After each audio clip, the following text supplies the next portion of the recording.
Question 16. You're adding fingerprint scanners to enhance your authentication methods. What type of security does this represent? A.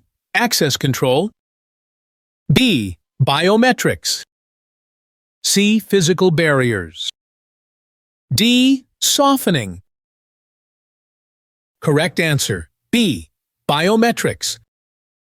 Biometrics is a security method that uses unique physical characteristics, such as fingerprints, facial recognition, or iris scans, to authenticate users and grant access to systems.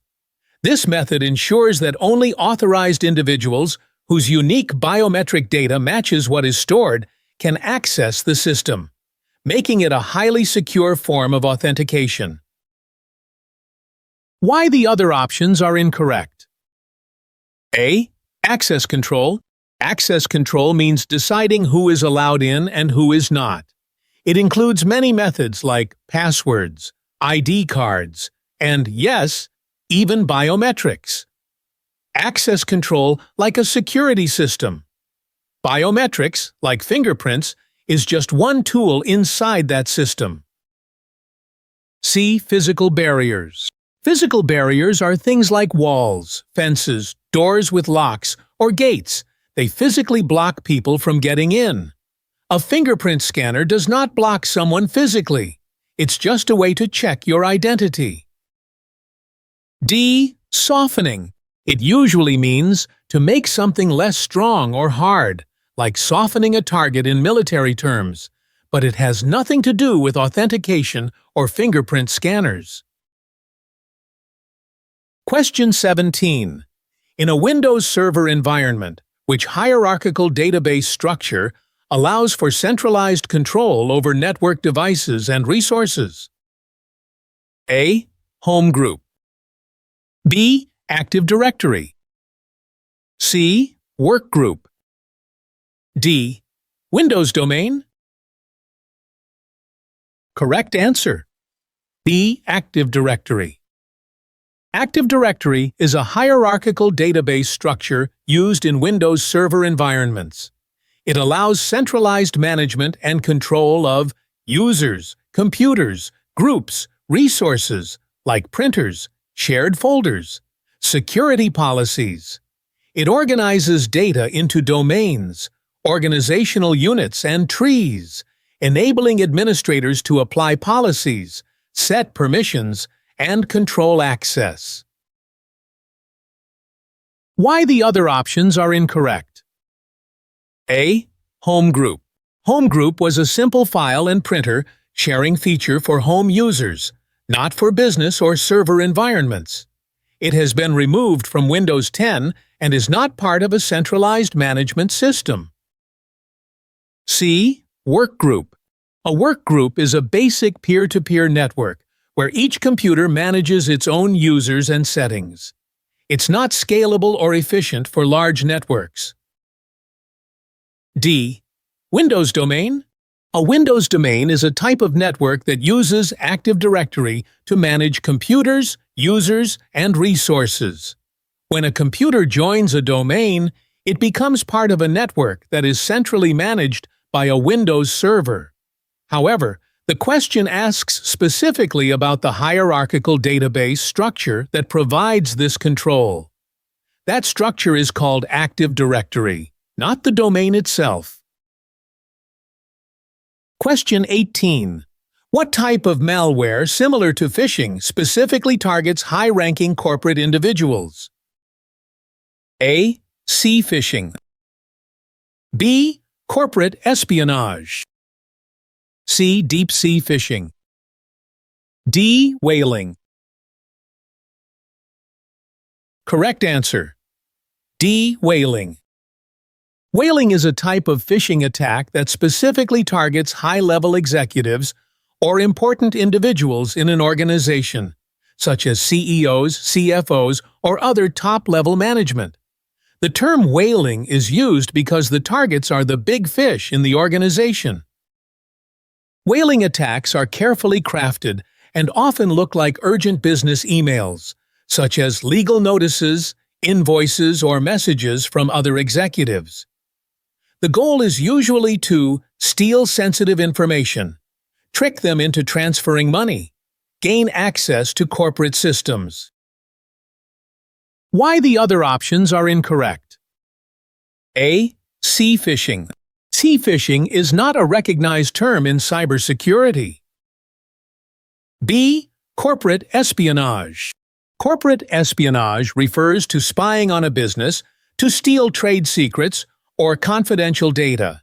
It is a broader activity, not a specific type of malware or phishing, that may involve multiple tactics, including malware, physical theft, or infiltration. C. Deep sea phishing. This is not a real cybersecurity term. Question 19. A systems administrator creates a new folder in the user profile and wants it to have different NTFS permissions than its parent folder. Which setting should the administrator modify? A. File attributes. B. Share permissions. C. Local share. D. Inheritance.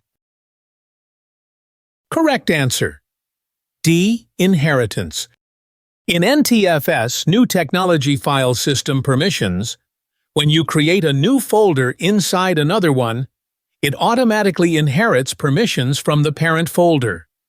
If a systems administrator wants the new folder to have different permissions, for example, more restricted or more open, they need to modify the inheritance settings. By disabling inheritance, the administrator can stop the folder from automatically using the parent's permissions, then manually assign custom permissions to that folder. Why the other options are incorrect? A. File attributes. File attributes control things like read-only, hidden, or system file. They do not control user access or NTFS permissions. B. Share permissions. Share permissions are used when a folder is shared over a network. They control what users can do when they access the folder remotely over the LAN or Internet, such as read, view files only, change, read, or write, full control, read, write, delete. Share permissions only apply when someone is accessing the folder through a shared network path. However, the question is not about network sharing. It's about changing NTFS permissions inside the user profile, which means local file system control. C. Local share. Windows uses terms like shared folder or file sharing, not local share. Question 20. What feature guarantees the privacy of a VPN connection? A. Hashing. B. Tunneling. C. Authentication. D. Packet inspection. Correct answer, B. Tunneling. Tunneling is a technique that ensures the privacy of a connection by encapsulating the original data packets within additional packets. This process creates a secure encrypted tunnel between the user's device and the VPN server. As a result, any data sent through the VPN connection is encrypted and hidden from potential eavesdroppers, providing confidentiality and privacy. Why the other options are incorrect? A. Hashing. Hashing is used to verify data integrity, not to hide or encrypt data. It checks if data has been changed or tampered with, but it doesn't provide privacy or encryption for the connection. C. Authentication. Authentication is about verifying identity, e.g., username and password. It helps confirm who you are, but it doesn't protect or hide the data being sent over the connection. D. Packet inspection. Packet inspection is a network monitoring technique used to analyze traffic, often by firewalls or security devices. It can actually reduce privacy, not increase it, because it examines the contents of your data packets. Thanks for watching. If you found this video helpful, Don't forget to give it a like and subscribe to the channel for more easy and fun lessons. See you next time.